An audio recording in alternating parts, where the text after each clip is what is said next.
नमस्कार दोस्तों, study IQ में आप सभी का स्वागत है। मैं हूं डॉक्टर महिपाल राठौड़ और आज हमारे साथ मौजूद हैं सिविल सेवा परीक्षा 2019 में रैंक 22 हासिल करने वाले 24 वर्षीय बीड महाराष्ट्र से मंदार पटकी।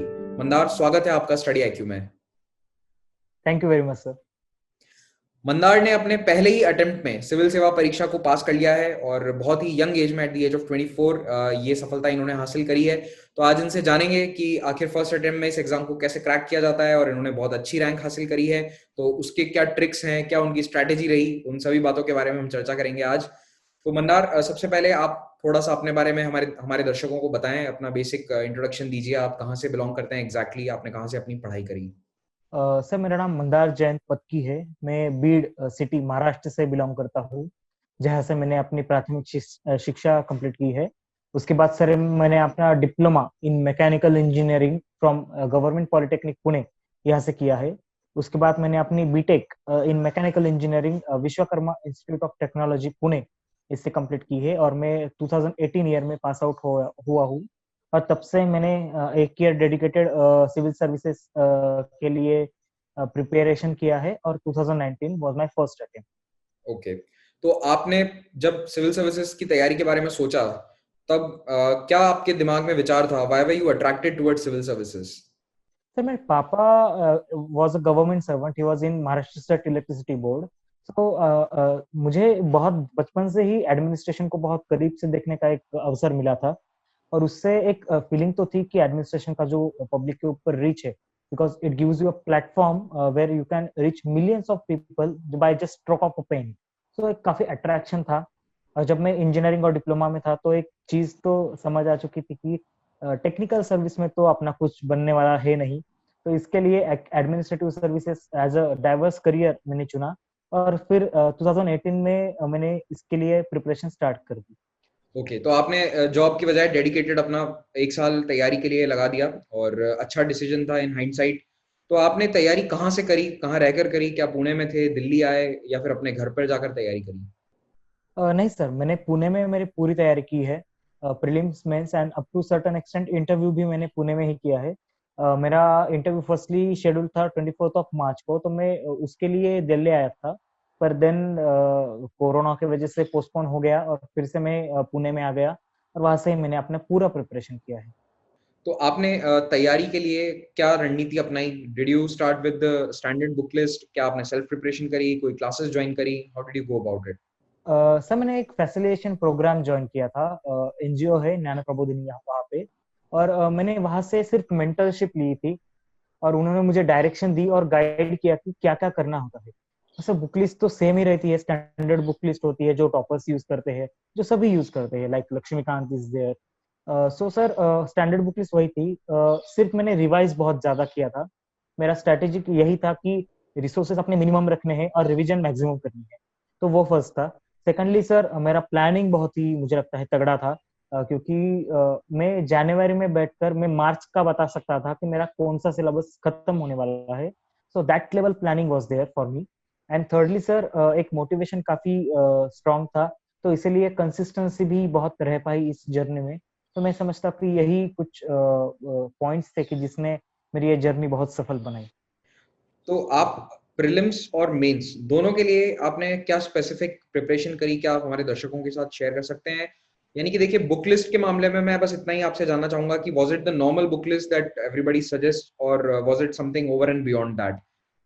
और थोड़ा सा नोट्स कैसे बनाते थे और जीएस की प्रिपरेशन आपने कैसी करी, उसके बारे में भी बताएं। सर सर मैं प्रीलिम्स की बात करूंगा पहले। सर, बुक लिस्ट काफी नॉर्मल थी, जो सभी यूज करते हैं। लक्ष्मीकांत थी, इकोनॉमिक्स के क्लासेस के नोट्स थे, एनवायरनमेंट के नोट्स थे, शंकर आयस का बहुत जन रेफर करते हैं। फिर वहाँ और सभी साइंस एंड टेक के लिए करंट ही पढ़ा था। और करंट अफेयर्स के लिए न्यूज़पेपर्स रेफर किए थे, मैंने द हिंदू ही किया था। फिर कुछ ऑनलाइन प्लेटफॉर्म्स थे, उनमें से स्टडी आईक्यू एक था, वो भी मैंने काफी रेफर किया था। तो ये सारे रिसोर्सेस कंबाइन करके जो सभी एस्पिरेंट्स यूज करते हैं वही थे। फिर एक चीज मैंने जो की कि मैं हर प्लेटफॉर्म के शॉर्ट नोट्स बना लेता था प्रीलिम्स के लिए सिलेबस वाइज। सो मेरे एवरनोट पे शॉर्ट नोट्स रेडी थे and I used to revise it multiple times. फिर मैंने टेस्ट सीरीज भी बहुत सॉल्व की है। मुझे याद है कि 60 sectional test and 40 plus comprehensive test मैंने सॉल्व किए। So that was a huge number of tests that it gave me an experience as well as it enhanced my techniques while solving the MCQs and preliminary examination. So एक ये basic strategy थी prelims के लिए. So while coming to the mains, sir मुझे लगता है कि general studies का एक बहुत ही वास्ट सिलेबस है, पर अगर आप सिलेबस कॉपी से जाए तो वो सिलेबस काफी एक कवर हो सकता है. तो मैंने सिलेबस कॉपी पॉइंट वाइज मेरे नोट्स बनाए थे, A4 साइज के पेजेस पे बनाए थे और काफी क्रिस्प नोट्स बनाए थे. सोर्सेस तो वही थे, सिर्फ मैं करंट अफेयर्स या कुछ अच्छा मटेरियल मिले तो ऐड कर सकता था. जैसे मुझे अभी भी याद है कि स्टडी आईक्यू पे से मैंने वर्ल्ड हिस्ट्री के नोट्स बनाए थे, कॉपी कॉम्प्रिहेंसिव एक स्टडी बन गया था उसका. तो वो काफी यूटिलाइज हुआ क्योंकि American French revolution in the final paper it was asked. So मुझे लगता है कि हर टॉपिक के मेरे पास नोट्स रेडी थे, तो it give me an edge that मैं लास्ट मंथ में सभी रिवाइज कर पाया. Secondly about the test series, मैंने टेस्ट सीरीज तो कोई ज्वाइन नहीं की थी मेंस के लिए, पर आंसर राइटिंग में करता रहा था. मेरे आंसर राइटिंग में कहीं पे पीछे नहीं पड़ा. एक टाइम मैनेजमेंट का थोड़ा सा समझ में आ गया था कि 10 मार्क के क्वेश्चन 7 मिनट में सॉल्व करने हैं और 15 मार्क के 11 मिनट में. तो वो थोड़ा जजमेंट काफी इंपॉर्टेंट रहता है मेंस के लिए. And when it comes to anthropology, वो मेरा ऑप्शनल था, तो वहां भी थोड़ा कंटेंट ज्यादा प्रिपेयर कर लिया था. और एक बेसिक मेरे नोट्स भी इंट्रोडक्शन बॉडी कंक्लूजन फॉर्मेट में ही थे. तो एक एंथ्रोपोलॉजी के लिए वो प्लस पॉइंट था कि मेरा पूरा syllabus introduction body and conclusion format में था. तो आंसर राइटिंग में बहुत ही काफी सहजता मुझे आ गई. And that was the whole preparation about general studies as well as the optional. मुझे एक चीज आपसे पूछनी थी जो आई थिंक आपने मोर और लेस आंसर कर ही दी है, कि राइटिंग स्पीड के बारे में आप हमें बताइए कि आप अपने पेपर्स को टाइम पे फिनिश कैसे करते थे. वैसे आपने बताया कि आप प्रैक्टिस कर रहे थे, but anything specific you did for speed? Sir definitely sir, मैंने 27 मई 2018 से मेरा प्रिपरेशन स्टार्ट किया and up till December I studied mains as well as optional. तो शुरुआत में आंसर्स नहीं हो पाते थे कंप्लीट. लाइक मुझे अभी भी याद थे कि 15 मार्क के आंसर के लिए 17 मिनट लग जाते थे. And that's a huge time. You can not complete your paper for that. मैंने कॉम्प्रिहेंसिव टेस्ट भी कुछ दिसंबर तक सॉल्व की थी और एक 3.5 घंटे या 4 घंटे भी कभी कभी लग जाते थे. So it was demotivating factor. But मैं एस्पिरेंट्स को एक एडवाइस करूंगा कि उसका ज्यादा स्ट्रेस ना ले. पहले जो हम इनिशियल फेज होता है उसमें क्वालिटी पे ज्यादा फोकस करें, क्योंकि आपकी स्पीड तो इम्प्रूव हो सकती है पर आपकी क्वालिटी इम्प्रूव करना बहुत ही डिफिकल्ट है. सो पहले आपकी प्रायोरिटी होनी चाहिए आपका क्वालिटी ऑफ कंटेंट. सेकंडली आप हमेशा प्रैक्टिस से या फिर एक टेक्निक बना के आप मिनिमम वर्ड्स में अपने एक्सप्रेशन दे सकते हैं. आप टॉपर्स के आंसर शीट डाउनलोड कीजिए, देखिए कि टॉपर्स कैसे छोटे छोटे सेंटेंसेस में आंसर लिखते हैं और कैसे क्रिस्प पॉइंट होते हैं. हेडिंग्स दीजिए, प्रोज एंड कॉन्स लिखिए, वे फॉरवर्ड लिखिए. और ये सब हो जाने के बाद एक आंसर राइटिंग का थोड़ी सी प्रैक्टिस हो जाने के बाद मुझे लगता है कि एक टाइम मैनेजमेंट का एक जजमेंट आ जाता है और आंसर्स कंप्लीट होने लगते हैं. सो पहले से ही अपने आप को प्रेस मत कीजिए. Let it be, it is a process of evolution. वो होते रहेगा and it is a part and parcel of process. आप जब मेंस दे रहे थे तो आपको कभी भी ये नहीं लगा कि आपका फर्स्ट अटेम्प्ट है तो मैं एग्जाम कैसे दूंगा, मेरी प्रिपरेशन शायद कम रह जाएगी, या फिर मुझे एक्सपीरियंस नहीं है, कभी ये फीलिंग आई आपको? क्योंकि कई लोगों को ये आती है फीलिंग, क्योंकि वो फर्स्ट अटेम्प्ट दे रहे होते हैं अपना मेंस के. सर रिजल्ट के दिन भी मैं श्योर नहीं था कि मेरा होने वाला है या नहीं. So nobody is sure. Not all India rank 1 is sure, not all India rank 22 is sure. तो मुझे लगता है कि वो अनप्रेडिक्टेबिलिटी रहती है और वो रहने भी चाहिए, क्योंकि वो एक मेंटल स्ट्रेस तैयार करती है जो आपको एक डिसिप्लिन्ड प्रोसेस के लिए रेडी रखती है और आप अपने टोज पे ही हमेशा रहते हो. Point number first. Sir second point ऐसा है कि मेंस के दौरान एक अनप्रेडिक्टेबिलिटी तो होती है फर्स्ट टाइमर्स के लिए, क्योंकि प्रोसेस की समझ नहीं होती है, बहुत सारा एक्सपीरियंस भी नहीं होता है. और ये प्रोसेस ऐसी है कि आपका मेंटल टफनेस बहुत ही जज करती है. Like in the prelims and mains period, the 3 months are the period which will test you to your stress levels. Like वो आपका स्ट्रेस टेस्ट करेगा, वो आपका मेंटल टफनेस टेस्ट करेगा and you have to be ready for that. So मैंने अपना एक mentality भी वैसे बना ली थी कि अनप्रेडिक्टेबिलिटी भी जो हो तो मैं टेंशन ज्यादा नहीं लूंगा, जितना मुझसे हो पाएगा उतना मेरा बेस्ट दूंगा. और जो मेरी चीजें हाथ में नहीं है उनका मैं कभी टेंशन ही नहीं लेता था. सो मुझे लगता है कि that help me to sustain through the this long term process of UPSC. आपने मेंस लिखने के बाद जब आप इंटरव्यू के लिए गए तब आपकी प्रिपरेशन कैसे करी आपने इंटरव्यू में, क्योंकि क्वेश्चंस मोस्टली डैफ से होते हैं, क्या आपके साथ भी यही हुआ कि डैफ के बेसिस पर क्वेश्चन थे या फिर करंट अफेयर्स या किसी और टॉपिक पर आपसे ज्यादा पूछा गया? So yes, as you very rightly mentioned that DAF is most important factor while interview is concerned. तो थोड़ा सा मैं एस्पिरेंट्स को एडवाइस करूंगा कि थोड़ा सा स्ट्रेटेजिकली डैफ को भरे। लाइक मेरा पॉलिटी एरिया बहुत ही स्ट्रांग था, तो मैंने कुछ ऐसे वर्ड्स इस्तेमाल किए थे डैफ में कि ग्राम सभा था, इलेक्टोरल ऑफिसर था, और उसमें से कुछ क्वेश्चंस भी आए। So I will advise aspirants to cover 360 degree analysis of each and every word mentioned in their DAF. दूसरी चीज ये है कि अपना स्टडी बैकग्राउंड जो एकेडमिक से आपका, और आपका आप जिस शहर से आते हैं, जिस रीजन से आते हैं, उसका भी थोड़ा रिसर्च कर ले।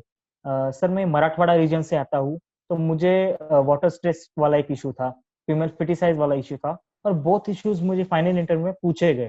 तो मुझे लगता है कि ऐसा एक डैफ का होलिस्टिक प्रिपरेशन होना चाहिए। And at that just a note of caution that it will not go according to your plan. So UPSC is known for its dynamicity, UPSC is known for its surprises, and मुझे बहुत बड़ा surprise मिला interview के दिन, क्योंकि मेरा एक board था, मैं बोर्ड का नाम तो नहीं लूंगा, पर it is considered as a very conservative board while it comes to giving the marks. So मैं इंटरव्यू के लिए गया, and firstly it was right rapid fire, बहुत ही वास्ट एरिया कवर किया गया। मुझे क्वेश्चंस एनवायरनमेंट से आए, पॉलिटिक्स से आए, इकोनॉमी से आए, हिस्ट्री से आए, आर्ट एंड कल्चर से आए, और कुछ क्वेश्चंस थे कि मेरे बैकग्राउंड से थे कि मैकेनिकल इंजीनियर की कुछ कोर कंसेप्ट पूछ लिए। इंटरव्यू में मैं मराठवाड़ा से आता हूँ, तो वाटर डिस्ट्रेस पूछ लिया, इलेक्शन कमीशन पूछ लिया, do you feel election is impartial वो पूछ लिया, यूएनएससी रिफॉर्म्स पूछ लिए। और काफी स्ट्रेसफुल भी था, क्योंकि एक मैम ने क्वेश्चन पूछा था that you have done your diploma, you have done your engineering, but you are still unemployed. Don't you think that it is the students like you why the skill India mission is failing? तो ये बहुत ही एक stressful question था। तो एक madam को एक बहुत बड़ी स्माइल दी और बोला yes ma'am this is also a reason, but उसके अलावा भी और कुछ रीजन है। तो वो मुझे लगता है कि आपका कॉन्फिडेंस ऐसा टाइम चेक किया जाता है, आपका टेम्परामेंट चेक किया जाता है, और आप क्रिटिसिज्म को कितना कंस्ट्रक्टिवली लेते हैं और उसका कितना पॉजिटिव रिस्पॉन्स करते हैं। So that analysis and that personality traits matters a lot. That's why UPSC calls it as a personality test. आपके ऑप्शनल के बारे में हमें बताइए। You are engineer by education, so आपने एंथ्रोपोलॉजी ऑप्शनल क्यों सिलेक्ट किया? क्या इस ऑप्शनल में कुछ फायदे हैं, क्या इसके प्रोज हैं, आप हमें बताइए, and why future aspirant should select anthropology. Sir UPSC interview वाला आंसर नहीं दूंगा, एक बहुत ही प्रूडेंट एंड प्रैक्टिकल आंसर दूंगा। Yes, व्हाई बिल्कुल। Anthropology? Firstly anthropology is a very scoring subject. अगर आप 4-5 साल का ट्रेंड देखें तो स्कोर बहुत ही अच्छा आ रहा है, तो ये बहुत प्लस पॉइंट है। यूपीएससी बहुत कॉम्पिटिटिव एग्जाम है, जहाँ पे आपको आपके अपोनेंट्स पे एज होना काफी इंपॉर्टेंट है। So scoring subjects are very welcome as a optional subject. Secondly, anthropology has a very crisp syllabus which can be aced in around 3 or 3.5 months. So वो भी एक प्लस पॉइंट है। Thirdly, anthropology का resources बहुत available है, both offline and online. Online तो बहुत ही है, जैसे मैंने मेंशन भी किया था कि कुछ खान एकेडमी के वीडियोस है, स्टडी आईक्यू के आपके वीडियोस है। सो वो एक प्रोसेस एक्सप्लेन करने के लिए बहुत ही हेल्पफुल होते हैं। और सर फोर्थ रीजन है कि anthropology is very interesting subject. So एक जो जनरल स्टडीज का एक प्रेडिक्टेबल मोड होता है प्रिपरेशन का, उससे एक आपको मेंटल रिफ्यूज मिलता है एंथ्रोपोलॉजी में।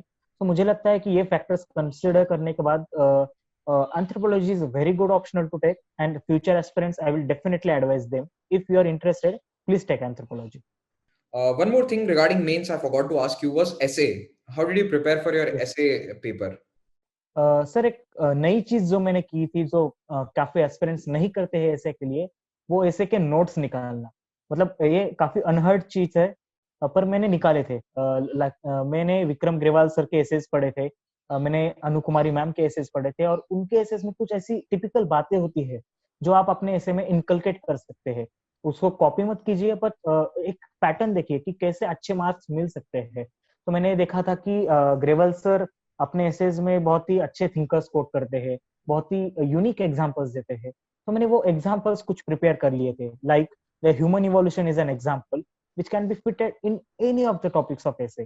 देन आपके इंडियन हिस्ट्री का एग्जांपल है, कॉन्स्टिट्यूशनल इवोल्यूशन का एग्जांपल है, देन आपके चाइल्डहुड का एग्जांपल है, वो कहीं भी आ जाते हैं।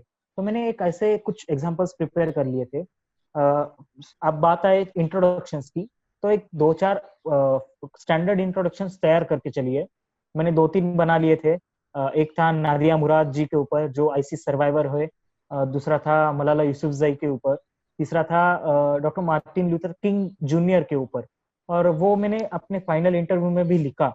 So it gives you very competitive as कि आपको वहां पर सोचना नहीं पड़ता न्यू इंट्रोडक्शंस के बारे में, और आप अपना प्रिपेयर्ड इंट्रोडक्शन वहां लिख के आ सकते हो। Same similarly for the conclusions, you write, you prepare some standard conclusions. मैंने एक पोएम लिखी थी बाय रुडियार्ड किपलिंग, और दूसरे ऐसे में तो एक काफी जनरलाइज एक कोट से मैंने आंसर किया था। तो एक वो एक आपको मेंटल स्टेबिलिटी देता है कि आपको कुछ नया करना नहीं पड़ता वहां, और आपका एक टाइम फ्रेम में ऐसे हो जाते हैं। सो आप टाइम के ऊपर भी एक अपनी नजर रखिए। और मैं एस्पिरेंट्स को एडवाइस करूंगा कि एक 5 से 6 से लिख के चलिए, क्योंकि it gives you a very good practice of writing the essays, और हमको वो काफी बार प्रैक्टिस नहीं होती है, और पेपर में जाके एक सरप्राइज मिलता है। So to avoid that, practice is the key. एक सवाल मैं आपसे अब ये पूछना चाहूंगा कि अगर आप सिलेक्ट नहीं होते तो आप इस वक्त क्या कर रहे होते? Would you be appearing again? और अगर अपियर हो रहे होते तो कितनी बार या कितने साल आप इस एग्जाम को देते? This is a very practical question because many aspirants they keep on giving this exam but they don't know where to stop. तो आप अगर यूपीएससी नहीं तो बैकअप ऑप्शन क्या होता आपका? सर, मैंने 2018 में जब ये प्रिपरेशन स्टार्ट की थी, तो मैंने सोच लिया था कि 3 years of full dedicated preparation मैं करूंगा। मेरे फादर 2018 में ही रिटायर हो गए थे, तो एक थोड़ा सा अनसर्टिनिटी भी थी कि अगर फाइनेंशियल बैकग्राउंड और फाइनेंशियल स्टेबिलिटी का क्या होगा। अपने पास तो जॉब भी नहीं है, अपने काफी दोस्त भी प्लेस हो चुके हैं। एक बहुत ही अनप्रिडिक्टेबल सिचुएशन होती है, और ये हर एस्पिरेंट्स के यहाँ होती है। तो मैं एस्पिरेंट को एडवाइस करूंगा कि एक मिनिमम टाइम फ्रेम आप यूपीएससी के लिए डेडिकेटेड दे। अपनी कैपेबिलिटीज एंड कैपेसिटीज आप पहचानिए, और उसके उसके बेस पे आप एक कॉन्शियस डिसीजन लीजिए। बात करें मेरे बैकअप प्लान की, sir definitely as I said, 3 years मैंने डेडिकेटेड प्रिपेयर कर रहा होता, और अगर मैं फेल होता इस बार तो अगली प्रीलिम्स भी मैं फुल डेडिकेशन से देता। और मेरा बैकअप प्लान, दो बैकअप प्लान थे। मेरे दोस्त का एक स्टार्टअप था, तो अगर हो नहीं पाता तो मैं वो ज्वाइन करने वाला था, और अगर नहीं तो मैं बैंकिंग के एग्जाम्स के लिए भी ट्राई करने वाला था। तो ये दो स्ट्रॉन्ग बैकअप प्लान्स मैंने तैयार कर रखे थे। And I will strongly advise for those aspirants who are coming in this preparation that please understand that the preparation is whole about unpredictability. किसी को भी पता नहीं होता है कि कल क्या होने वाला है। तो एक स्ट्रॉन्ग बैकअप प्लान हमेशा एक नेसेसिटी है। So keep ready with your plan B. आप आईएएस सर्विस में अब जाएंगे तो क्या आपकी कोई उम्मीद है कि आप इस पर्टिकुलर फील्ड में काम करना चाहते हैं? Any expectations for some work in particular fields? Sir, मेरा बैकग्राउंड जो है वो बीड महाराष्ट्र से है, और काफी रूरल एक टच रहा है। मेरे कॉलेज के टाइम में भी मेरे एक्सपीरियंसेस काफी अलग थे। लाइक ग्राम सभा, मैं एक एनजीओ के साथ भी ऐसे एसोसिएटेड था, तो ये ग्राम सभा वगैरह देखने का मेरा एक बहुत ही लंबा एक्सपीरियंस रहा है। तो रूरल डेवलपमेंट में काफी अच्छी दिलचस्पी है मुझे। और अगर भगवान ने चाहा तो इस डिपार्टमेंट में काम करने का मुझे मौका मिलेगा, और वो मैं एक्सपेक्ट भी कर रहा हूँ एज आईएएस ऑफिसर। तो बहुत अच्छा लगा मंदार आपसे बात करके and we wish you all the best from the entire team of study IQ. आपका एक उज्जवल भविष्य रहे, अच्छा करियर रहे, इसकी शुभकामनाओं के साथ आज इस सेशन को हम समाप्त करते हैं। Thank you for taking out the time for us and thank you once sir, again for या प्लीज। मैं स्टडी आईक्यू का भी काफी धन्यवाद करना चाहूंगा कि उन्होंने मुझे प्रिपरेशन में तो हेल्प की ही की, पर अभी मुझे एस्पिरेंट्स के साथ इंटरेक्ट करने का एक अच्छा प्लेटफॉर्म भी अवेलेबल करके दिया है। तो स्टडी आईक्यू का और महिपाल सर का बहुत बहुत धन्यवाद।